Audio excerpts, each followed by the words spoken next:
We're back on the record at 9:45 a.m. Mr. Trump, I understand you have a statement that you wanted to read into the record. Yes. Would you please feel free to start at any time? Thank you very much. This is the greatest witch hunt in the history of our country. There has never been another president, or perhaps even another politician, who has been persecuted, harassed, and in every other way unfairly treated like President Donald J. Trump.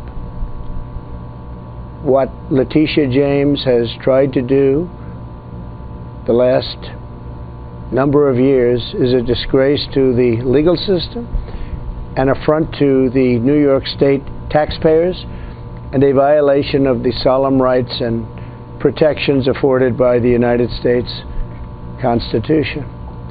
She developed a political platform and made a career out of maliciously attacking me and my business before she even understood or was elected or reviewed one of the millions of pages of documents we willingly produced. We willingly produced these documents. James proclaimed that she, quote, looks forward to going into the office of Attorney General every day suing me and then going home. This is during her campaign. She announced that she was obsessed with, quote, taking me on, and that her eyes were set on Trump Tower, quote, Trump Tower. She even assured her supporters as an election promise very strongly that, quote, we're going to definitely sue him. Before she even knew anything about me, we're going to be a real pain in his ass. He's going to know my name personally. And she claimed I was on an illegitimate, and that it was an illegitimate president. Quote, illegitimate president. In her AG speech, she promised to, quote, shine a bright light into every dark corner of Trump's real estate holdings.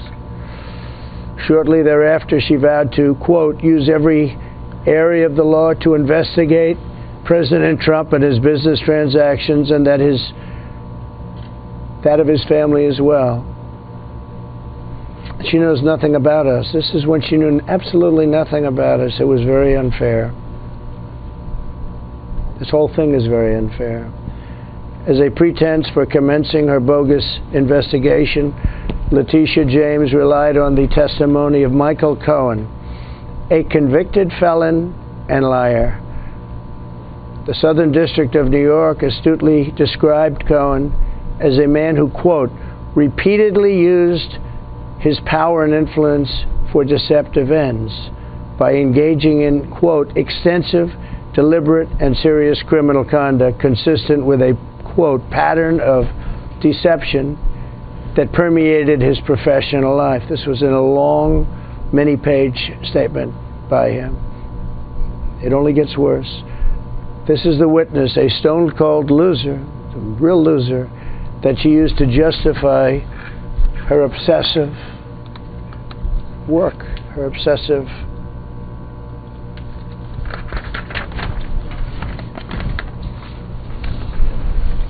investigation of me, even though he got in civil and criminal trouble for representing himself on a taxi cab company that he had and other things, and also others as a lawyer.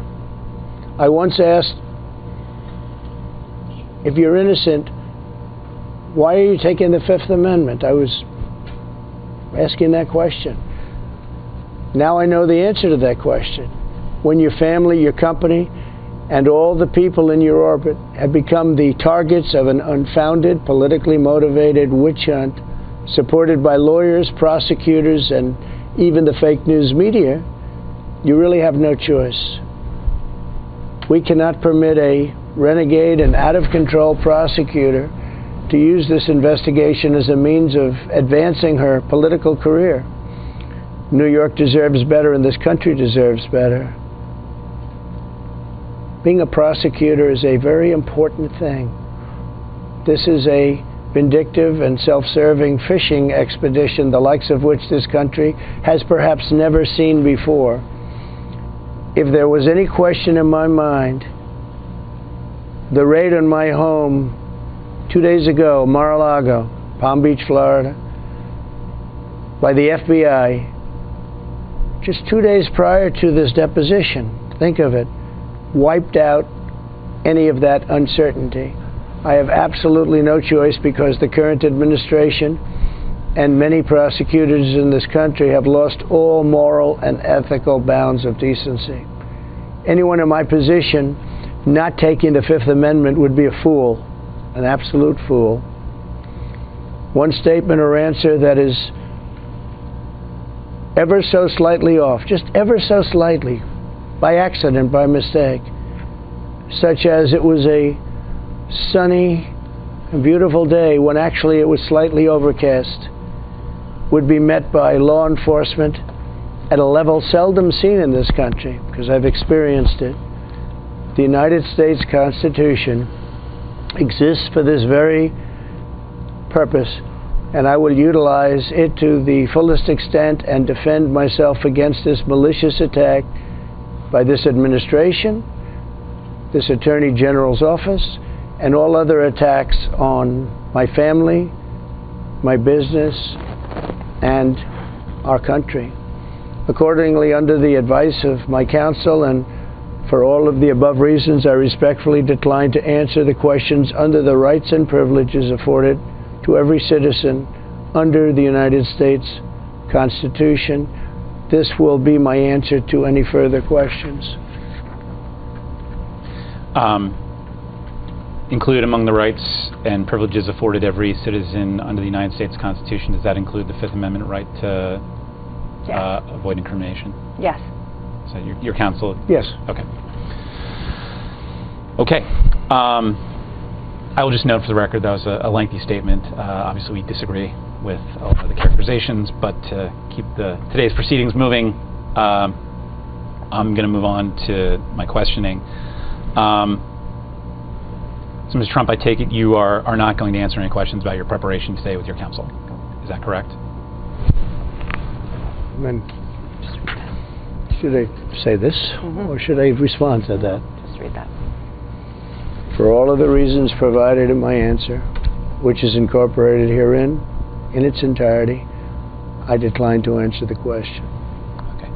Mr. Trump, the focus of our investigation and what we are primarily going to cover today involves the presentation of your statements of financial condition between 2011 and the present. I take it you are generally familiar with those statements. Is that correct? For all of the reasons provided in my answer, which is incorporated herein in its entirety, I decline to answer the question.